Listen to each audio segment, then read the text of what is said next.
આજે આપણે એકદમ સરસ એવી સુપર ટેસ્ટી રાજસ્થાની દાલ બાટી ચૂરમાની રેસીપી શેર કરવાની છું। તો આ રેસીપી એકદમ સરસ છે અને બાટીના ઓવન વગર કે બાટીના તંદૂર વગર આપણે બાટી બનાવવાના છે।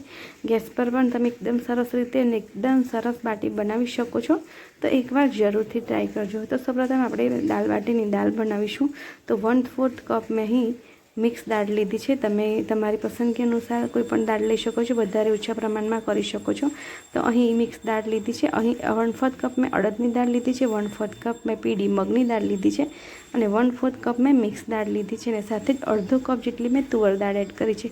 બધી જ દાળને આપણે સરસ રીતે મિક્સ કરીને ધોઈ લેવાની છે। લગભગ 2 થી 3 વાર ધોઈ લેવાની છે અને દાળને બાફવા માટે 2 ગ્લાસ જેટલું પાણી એડ કર્યું છે। સાથે જ આપણે આખા મસાલા એડ કરવાના છે। તો 4 થી 5 લવિંગ, 4 થી 5 મરી અને મોટી ઇલાયચી અડધી એડ કરવાની છે। સ્વાદ અનુસાર હળદર એડ કરવાની છે। ટામેટાં એડ કરી લેવાનું છે, 1 ટામેટું એડ કર્યું છે મેં અને સ્વાદ અનુસાર મીઠું પણ એડ કરી લઈશું। બધું જ સરસ રીતે આપણે લગભગ 15-20 મિનિટ સુધી પલળવા દઈશું દાળને અને ત્યારબાદ આપણે 1 ચમચી જેટલું ઘી એડ કરી અને ધીમા ગેસ પર આપણે દાળને એકદમ સરસ રીતે બફાવા દેવાની છે। તો લગભગ 3 થી 4 સીટી લગાવવાની છે। તો ત્યાં સુધી આપણે બાટી માટેનો લોટ તૈયાર કરી લઈશું। તો અહીં મેં અડધો કપ ઘઉંનો કરકરો લોટનો ઉપયોગ કર્યો છે અને 1 કપ જેટલો ઝીણો લોટનો ઉપયોગ કર્યો છે। 3 ચમચી જેટલું મેં અહીં ઘી એડ કર્યું છે। તો ઘી વધારે એડ કરવાનું છે। બાટીમાં એકદમ મુઠ્ઠી પડતું મોણ હોય એ રીતે આપણે ઘીને એડ કરવાનું છે। બધા લોટને આપણે સરસ રીતે મિક્સ કરી લઈશું। અહીં આપણે જીરું અને અજમો પાછળથી એડ કરીશું, કેમ કે ચૂરમા માટેની બાટી પણ બનાવવાની છે, જેનો હું લોટ બાંધીને થોડો લોટ અલગ કરી લઈશ અને ત્યાર પછી આપણે એમાં જીરું અને અજમો એડ કરીશું। તો આ રીતે મુઠ્ઠી પડે ત્યાં સુધી મોણ એડ કરવાનું છે। થોડું થોડું પાણી એડ કરી અને એકદમ કઠણ લોટ બાંધવાનો છે અને ચૂરમાની બાટી માટે મેં લોટ કાઢી લીધો છે। ત્યારબાદ બીજી બાટીના લોટમાં આપણે સ્વાદ અનુસાર મીઠું, ચપટી અજમો અને ચપટી જીરું એડ કરી હાથેથી મસળીને એડ કરીશું, જેથી કરીને બાટીમાં એનો એકદમ સરસ ટેસ્ટ આવે। તો આ રીતે હાથેથી મસળીને એડ કર્યા બાદ આપણે ફરીથી થોડું 2 ચમચી જેટલું પાણી એડ કરી અને એકદમ કઠણ કણક બાંધવાનો છે। જેમ આપણે લાડુનો કણક બાંધીએ છીએ એ રીતે એકદમ કઠણ કણક બાંધવાનો છે। જોઈ શકો છો આપણી બાટી માટે પણ થઈ ગયા છે અને લોટ બંધાઈ ગયો છે અને ચૂરમા માટેનો પણ લોટ બંધાઈ ગયો છે, જેને મેં અલગથી રાખ્યો છે। હવે આપણે સૌપ્રથમ બાટી બનાવી લઈશું। તો આ રીતે હું બતાવું છું એ રીતે બાટી બનાવશું તો બાટીને અંદરથી ફૂલવાની પણ જગ્યા મળશે, અંદરથી શેકાવાની પણ જગ્યા મળશે। માટે આપણે આ રીતે તમારે બાટીને બનાવવાની છે। મીડિયમ સાઇઝના લુવા કરી અને આ રીતની સરસ બાટીનો શેપ આપી દેવાનો છે અને ત્યારબાદ ઉપરથી આપણે ચાકુને હેલ્પથી આ રીતે ક્રોસની ડિઝાઇન પાડી લઈશું। તો છે ને એકદમ સરસ અને એકદમ ઇઝી મેથડ છે। તો એકવાર જરૂરથી ટ્રાય કરજો। તો બધી જ બાટી બનીને તૈયાર થઈ ગઈ છે। આટલા લોટમાંથી 13 થી 14 જેટલી બાટી બનીને તૈયાર થાય છે અને બીજો જે લોટ છે ચૂરમાની બાટીનો જેની 3 બાટી બનીને તૈયાર થાય છે। હવે આપણે બાટી આજે પેનમાં બનાવવાના છે। તો આ રીતે પેનમાં થોડું ઓઇલ કે ઘી સ્પ્રેડ કરી લેવાનું છે અને બાટીને સરસ ગોઠવી લેવાની છે। સૌપ્રથમ અને મીડિયમ ફ્લેમ પર આપણે એને શેકવાના છે। ઢાંકણ ઢાંકી લઈશું અને ઉલટ સુલટ કરી અને શેકવાની છે। બીજી બાજુ આપણી દાળ બફાઈને રેડી થઈ ગઈ છે। તો આખા મસાલાની પોટલી છે એને કાઢી લઈશું અને બાકી રહેલી જે દાળ છે એને આ રીતે હેન્ડ વિસ્કરની મદદથી વિસ્ક કરી લઈશું। આપણે હેન્ડ બ્લેન્ડરનો ઉપયોગ કરવાનો નથી। તો બસ દાળ પણ સરસ રેડી થઈ ગઈ છે। બાટીને ચેક કરી લઈશું। તો આ રીતે ઉલટ સુલટ કરી થોડું ઓઇલ કે ઘી એડ કરી અને બાટીને ફરીથી ફેરવી લેવાની છે અને ફેરવતા જઈને આ રીતે બધી જ બાટી શેકી લેવાની છે। તો એકદમ સરસ ક્રિસ્પી એવી આપણી બાટી બનીને તૈયાર થઈ જાય છે। બહારથી ક્રિસ્પી અને અંદરથી સોફ્ટ એવી આપણી બાટી સરસ બનીને તૈયાર થઈ ગઈ છે।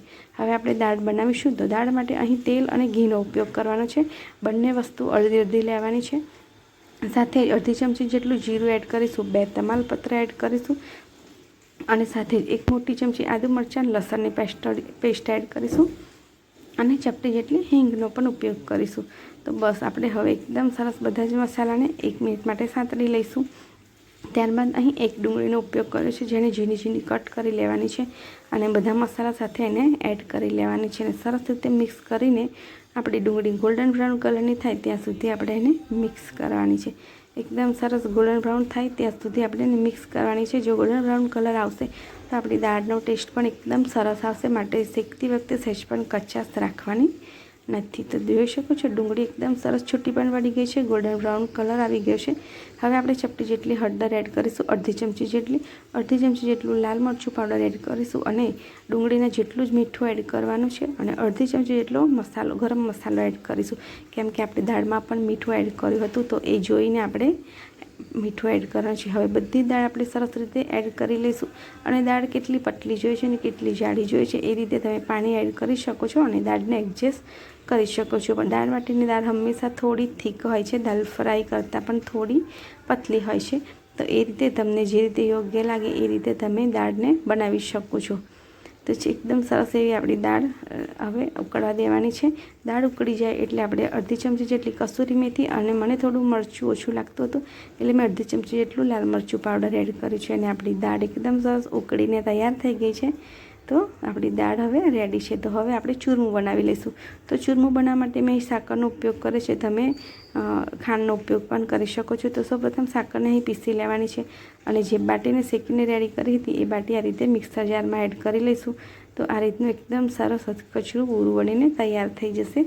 તો એકદમ ઝટપટ અને ઇન્સ્ટન્ટ આપણું ચૂરમું રેડી છે। હવે જે 2 થી 3 ચમચી જેટલું ઘી એડ કરી અને બધું જ સરસ રીતે મિક્સ કરી લઈશું અને મેં સાકર પીસતી વખતે જ ઇલાયચી પાવડર એલચી એડ કરી દીધી હતી, માટે હવેથી આપણે એલચી એડ કરવાની જરૂર નથી। તો આપણું ચૂરમું પણ રેડી થઈ ગયું છે, દાળ પણ રેડી થઈ ગઈ છે। તો હવે સર્વિંગ પ્લેટ રેડી કરીશું। તો અહીં આપણે આ રીતે દાળને સર્વ કરીશું એક મોટા બાઉલમાં, કેમ કે દાળ બાટીમાં દાળની વધારે જરૂર પડતી હોય છે અને સાથે જ આપણે બાટી એડ કરીશું। બાટીને ઘીની અંદર ડીપ પણ કરી શકો છો અને આ રીતે તમે ઉપરથી ઘી એડ કરીને પણ ખાઈ શકો છો અને સાથે ચૂરમું પણ સર્વ કરી દીધું છે। તો તમે બદામ કે જે પણ ગમતા ડ્રાયફ્રૂટ સાથે સર્વ કરી શકો છો। તો એકદમ સુપર ટેસ્ટી આપણી સાંજની થાળી કે સવારની થાળી બનાવીને તમે ખાઈ શકો છો એવી આપણી દાળ બાટી ચૂરમાની થાળી તૈયાર છે। તો તમે પણ એકવાર જરૂરથી ટ્રાય કરજો। તેજલ્સ કિચન ચેનલને સબસ્ક્રાઈબ ના કરી હોય તો જરૂરથી કરી દેજો, જેથી કરીને તમને આવી અવનવી રેસીપી શીખવા માટે લાઇક શેર પણ જરૂરથી કરજો અને બેલ આઇકન પ્રેસ કરવાનું તો બિલકુલ ના ભૂલતા, કેમ કે તમે પ્રેસ કરશો તો જ તમને આવી રેસીપી જોવા મળશે। તો મળીશું નવા વિડીયો।